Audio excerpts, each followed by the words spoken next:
Всеки ми казва: не плачи, минаха години, не бърши сълзи, хайде продължи напред живота си.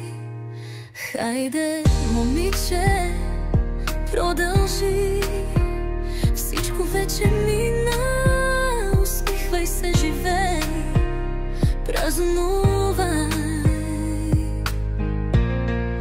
Как да забравя, бе, хора, как се забравя това, как се празнува след всичко това? Какво ми говорите вие, имате ли сърца?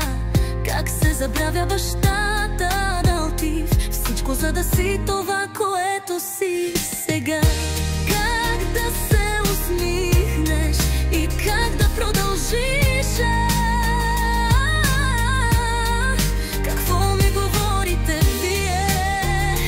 Вие не чувствате моята болка, не знаете какво е тревнен, не чувствате това, което чувствам аз, не усещате това, което ме убива всеки ден, малко по малко. Вие не знаете и част от моята мъка, дори не можете да си я представите, камо ли да я усетите.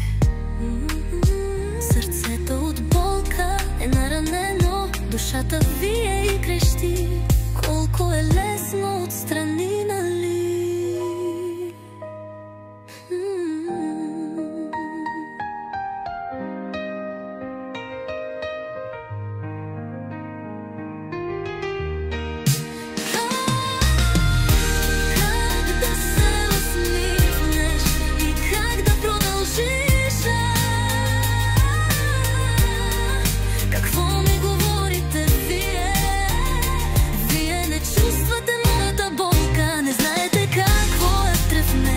Не чувствате това, което чувствам аз, не усещате това, което ме убива всеки ден, малко по малко.